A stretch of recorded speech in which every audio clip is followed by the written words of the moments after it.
and welcome to the Virtual Business Owners Network on Friday, the 6th of December. And we have a presentation from Irial. Irial, take it away, please. Thanks very much, Alex. And I thought I would do business sales growth. What happens when we increase our sales and organizational performance? So appreciating not everybody in the audience has ambitions to grow their sales beyond their own needs. But for some organizations, small businesses, they are looking to grow their business and look at what the impact on their organizational performance is. So when we, as business owners, we're regularly looking for more business, and we're often looking at the risk of if we don't get enough business. But what happens if we succeed and get excess sales and we increase our sales?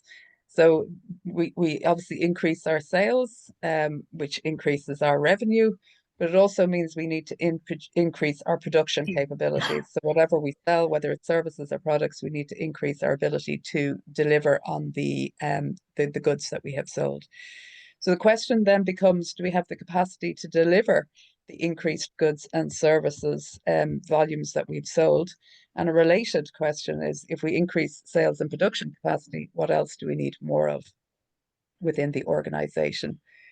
So what are our options to increase our capacity? One option is we work longer hours, which we might already be doing a bit too much of anyway.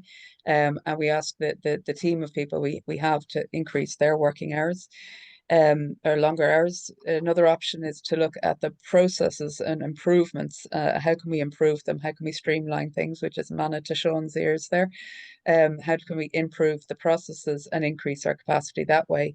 And a third option is bringing on more people. So you recruit more people to help us to increase our capacity.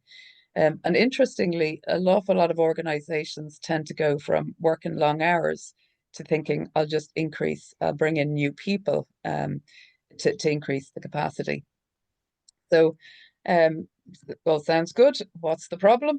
The problem with this is when we onboard our new staff, how we go about it. What is a regular pattern of businesses is that they take on new staff and they put them in the corner and leave them there, while the other people are working longer hours and dealing with all the problems.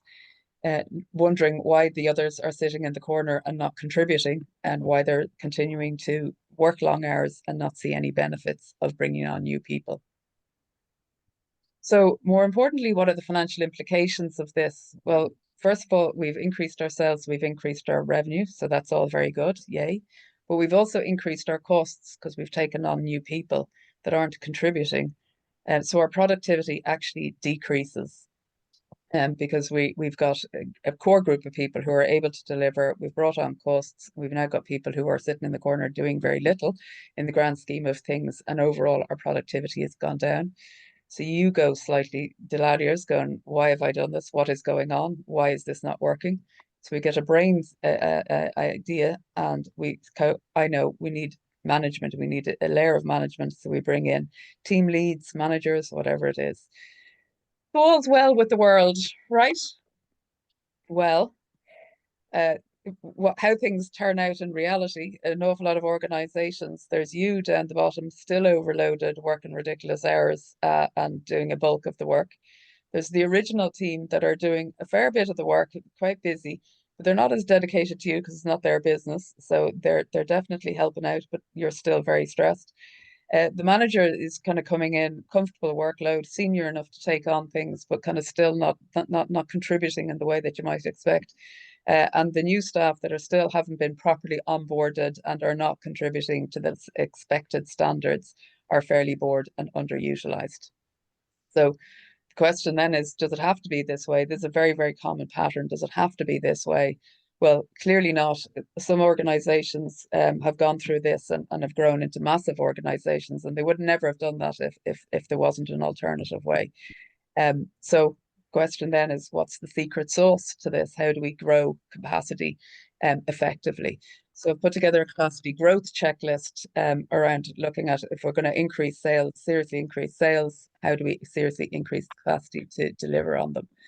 So first of all, do we have a clear vision of what the capacity for each delivery role is? So what's the expected output? for this role, and understanding where each staff member's output is in relation to the role, and what knowledge skills is required to succeed in the role. So, for example, if the capacity for a role is 20 units, whatever it is you deliver per person, and you've 10 people, so you've got a capacity to deliver of 200 units. So you can sell 200 units. Now, some people might be delivering under 20 units. They might be delivering at 15 units per year per output. And some people might be delivering 22 units because they're high performers. So again, having a sense of what's the capacity currently. And where are we? What's the target capacity? Where's the actual? Then look at the sales target. So as Alex said, starting at the beginning, looking at the start of 2025, what are your sales targets? How much do you hope to grow your sales? And look and see, what do we have? If we achieve that sales target, do we have the capacity to deliver that output? And what's the shortfall? And then do we have any slack? So, for example, if your 2025 targets were 300 units, you're increasing your sales target by 100. You need to increase your capacity by 100. You might need to increase your capacity by even more if you've got underperformers. So if your actual capacity is about 180, is running at about 180 units because a couple of people are underperforming, you'd actually need to increase your capacity up to 300. So you need to increase it by 120. So at this point, you need to increase your capacity. One, getting back to the performance process improvements, take the time to look at the the processes and look, can we increase capacity there? Can we reduce down? Can we eliminate? Can we streamline processes? Can we bring in some sorts of technology that will help speed up the process and that increases the capacity? So you might be able, by restructuring, the roles, you might actually increase capacity of 20 to 25 units per person. So you've already increased your capacity with the 10 people you currently have up to 250 capacity. So that should reduce down the number of new people you would actually need to bring in and on board. In addition, on the processes, if you're going to bring in like several new people throughout the year, you need to look at have we documented all the processes, or is the processes sitting in people's heads, in your current team's heads? Because now you're reliant on, are they going to transfer that knowledge correctly to these new people, or will they not transfer because they're too busy, and these people will be left sitting in the corner, not contributing, reducing your productivity? So again, are they all documented? And if not, make sure that you've got your functional processes documented, but also your organizational processes. So again, if you're bringing on new people, what's the organizational processes for your IT, for your expenses, all that kind of stuff, and get that down so that you're able to share them with people, the new people coming in, and increase their understanding of how you work.